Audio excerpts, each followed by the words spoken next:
सृष्टि बचपन से ही दिखने में सुंदर नहीं थी, लेकिन अमीर बाप की बेटी सृष्टि पर उसकी माँ जान छिड़कती। मेरी बेटी कितनी प्यारी है, भगवान सबको सृष्टि जैसी बेटी दे। सृष्टि धीरे धीरे बड़ी होती है। एक दिन सृष्टि की सहेली कहती है, तू दिखने में कितनी अजीब सी है, लेकिन मैं जानती हूँ हम सब में सबसे अच्छी शादी तो तेरी ही होगी। तेरे पापा अमीर जो हैं। और बता नहीं सकते यार, दहेज तो हर कोई देता है, ये क्या ज्यादा ले जाएगी अपने पति के लिए? अरे बड़े शहर में कोठी है इसके पापा की। अरे पापा की है ना, कौन सी इसकी है? इसकी होती तब तो कोई भी लड़का इससे शादी कर लेता। अरे पापा की मतलब पापा की है तो मेरी ही है ना? किसने कहा? अब तेरी तो तब होगी ना जब तेरा भाई ना हो। वैसे भी शादी के बाद सारी प्रॉपर्टी भाई के नाम होती है।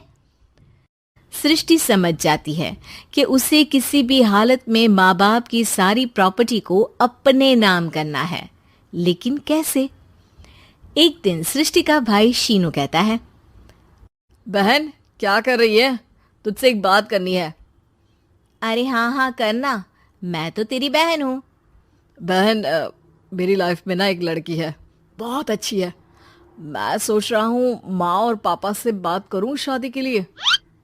सृष्टि को समझ में आ जाता है कि भाई की शादी होते ही भाभी उसे एक दिन भी घर में बर्दाश्त नहीं करेगी।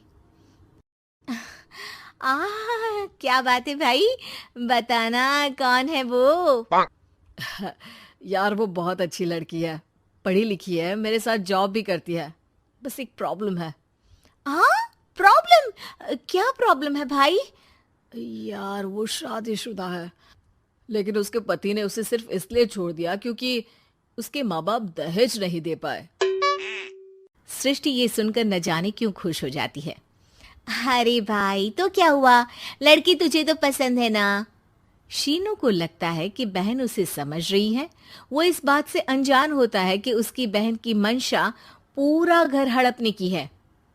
सृष्टि अपनी माँ से कहती है, मम्मी मुझे तो बहुत चिंता है। पता है शीनू क्या कर रहा है? अरे क्या कर रहा है? वो तो काम पर जाता है और वापस घर आता है। नहीं ना माँ, वो यही तो नहीं कर रहा, बाकी सब कर रहा है। आपको पता है उससे प्यार है, और वो भी एक शादीशुदा लड़की से। हैं? ये क्या हो गया? मैं सोसाइटी में क्या मुंह दिखाऊंगी? अरे तेरे पापा तो यही कहेंगे कि मैंने ही उसे बिगाड़ दिया है। माँ देखो, मेरी बात मानो, पापा पर भी विश्वास करने की जरूरत नहीं है। अब आप ही बताओ, पापा इतनी देर घर के बाहर रहते हैं क्यों? बोलो। अरे बेटा वो तो नौकरी करते हैं ना। तू बहुत भोली है माँ। पापा का ऑफिस तो 7 बजे खत्म हो जाता है, लेकिन देखो कितनी देर से आते हैं। अरे नहीं नहीं बेटा, ऐसी कोई बात नहीं है। सृष्टि माँ को एक औरत से बात करते पिता की फोटो दिखाती है।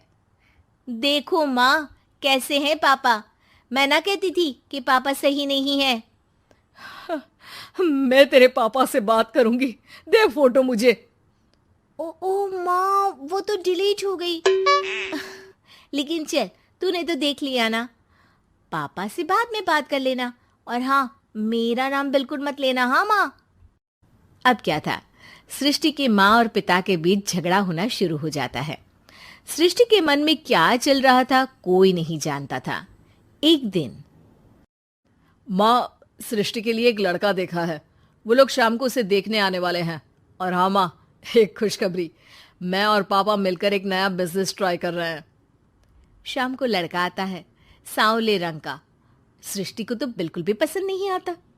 लड़की की माँ कहती है, लड़की का चेहरा तो कोई खास नहीं, लेकिन अगर मेरे बेटे को आप लोग सेटल कर दें तो मैं उसकी शादी आपकी बेटी से करवा दूं। सृष्टि को लड़का बिल्कुल पसंद नहीं था। उसे भाई पर गुस्सा आ जाता है। लड़के वालों के जाने के बाद कहती है, माँ देखा शीनू मेरे लिए कैसा लड़का लेकर आया, न दिखाने लायक न सुनने लायक, सेटल भी नहीं, वो भी हम करे। अरे माँ, मैं जानती हूँ ये मेरी शादी किसी भी घर में क्यों करवाना चाहता है। अरे कैसी बात कर रही है बहन, तूने तो देखा ना, लड़के को मैंने ही मना कर दिया तुझसे शादी के लिए। जिसने लड़का बताया था उसने उसकी बहुत तारीफ की थी। बात आई गई हो जाती है, लेकिन सृष्टि का मन शांत नहीं होता। क्या करूं, कुछ समझ में नहीं आ रहा। मेरी शादी हो गई तो ये लोग पूरी प्रॉपर्टी शीनू के नाम कर देंगे, मेरे हाथ तो कुछ लगेगा ही नहीं। तभी सृष्टि को आइडिया आता है। वो किसी वकील को फोन करती है। जी देखिए, अगर आपके मम्मी पापा का तलाक हो जाता है तो आपके पिता की आधी प्रॉपर्टी आपकी माँ के नाम हो जाएगी, फिर उसे वो किसी को भी दे सकती है। सृष्टि अब माँ को बेटे के खिलाफ भरती है। माँ, शीनू पर नजर रखा करो, वो जिस लड़की के प्यार में है ना वो शादीशुदा है। यहाँ आएगी, सारा पैसा रुपया जमीन जायदाद सब हड़प लेगी। पापा का भी हाल तुमसे छुपा नहीं है। ऐसा ना हो कि मैं और आप एक दिन सड़क पर भीख मांगे। हे भगवान, मैं तो जीते जी मर जाऊंगी अगर ऐसा हो गया तो। ऐसा हो गया नहीं माँ, ऐसा ही होगा। अभी समय है, आगे का सोच लो। मैं तो कहती हूँ पापा से आधी प्रॉपर्टी लेकर अलग हो जाओ। पापा की आधी प्रॉपर्टी भी हम लोगों को अगर मिल जाती है ना तो अगले 7 जन्म सफल समझो। बेचारी माँ बेटी के कहने पर पति से तलाक लेकर अलग हो जाती है। सृष्टि अब पैसों से गाड़ी और अपने दूसरे महंगे शौक पूरे करने लगी। उसके दोस्त भी उसके पैसे इस्तेमाल करते। सृष्टि, कल तुम कहाँ थी?